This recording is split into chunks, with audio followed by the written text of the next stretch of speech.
ترمذی میں سیدنا جابر سے روایت ہے، فرماتے ہیں رسول اللہ صلی اللہ علیہ وسلم کی مبارک آنکھوں میں سرخ رنگ کے ڈورے تھے۔ صحیح مسلم میں سیدنا قتادہ سے روایت ہے، فرماتے ہیں میں نے سیدنا انس بن مالک سے پوچھا پیارے حبیب کی زلفیں کیسی تھی، پیارے حبیب کے بال مبارک کیسے تھے؟ تو وہ کہنے لگے نہ تو زیادہ گھنگرالے تھے نہ زیادہ سیدھے تھے، بلکہ اس کے درمیان تھے، اور کانوں کی لو اور کندھوں کے درمیان تھے۔ پیارے حبیب محمد کریم صلی اللہ علیہ وسلم کے مبارک جسم سے جو خوشبو آتی تھی، مبارک ہو اے امت اسلام، اللہ نے تمہیں کیسے عظیم نبی دیے، کتنے عظیم قائد اور رہبر دیے۔ پیارے حبیب کے جسم مبارک سے وہ خوشبو آتی تھی جو کائنات کی کسی خوشبو میں بھی وہ خوشبو نہ تھی۔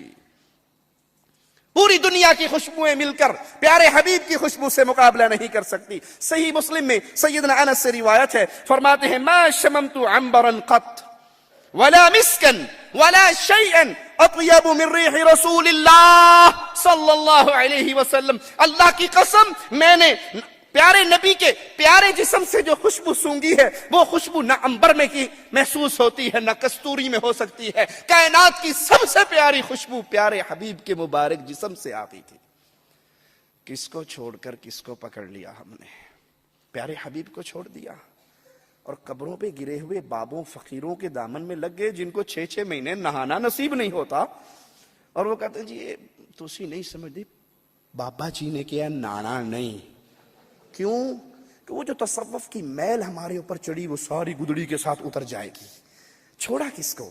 جس کے در پہ صحابی آئے تھے، در مبارک بجایا تھا، جواب ملا تھا مومنوں کی ماں سے تیرے آقا گھر پہ نہیں ہے۔ صحابی فرماتے ہیں میں واپس لوٹا تھا، مجھے کسی سے پوچھنے کی ضرورت نہیں پڑی محمد کریم کہاں گئے، میں چلتا گیا، گلی میں سے خوشبو آتی گئی اور خوشبو کے پیچھے چلتا ہوا میں محمد کے پیچھے باغ میں پہنچ گیا۔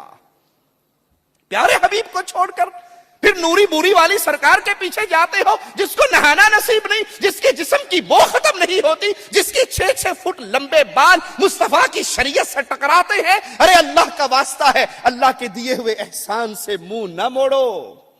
اور مجھے کہنے دیجئے اگر آج انسانیت پیارے حبیب کے دامن سے دوبارہ چمٹ جائے، فوائے بدر پیدا کر، فرشتے تیری نصرت کو اتر سکتے ہیں گردوں سے قطار اندر قطار اب بھی۔ یہ امت پھر عزت پا سکتی ہے، یہ امت پھر عزت کے آسمان کا سورج بن کے چمک سکتی ہے۔ ضرورت صرف ایک ہی بات کی ہے، کائنات کی ہر شخصیت سے عقیدت کا، اطاعت کا، محبت کا وہ رشتہ توڑ لو جو حق تھا محمد الرسول اللہ کا صلی اللہ علیہ وسلم۔ پیارے حبیب محمد کریم صلی اللہ علیہ وسلم کے مبارک جسم کی خوشبو کا کیا کہنا؟ آپ کے پیارے پسینے میں اتنی خوشبو تھی کہ دنیا کی کسی خوشبو میں وہ خوشبو۔ صحیح مسلم میں سیدنا انس سے روایت ہے، فرماتے ہیں پیارے حبیب ہمارے گھر میں تشریف لائے، قیلولہ فرمایا، آپ کے ماتھے مبارک پر پسینہ آیا، میری والدہ دوڑتی ہوئی گئی، ایک چھوٹی سی شیشی کی ڈبی لے آئی اور مصطفیٰ کے پیارے پسینے کو اس میں بند کرنے لگی۔ آپ جاگ گئے، پوچھا یہ کیا کرتی ہو؟ کہا یا رسول اللہ صلی اللہ علیہ وسلم، آپ کے جسم مبارک کے پسینے کو میں اپنی ڈبیا میں بند کرتی ہوں، کیوں؟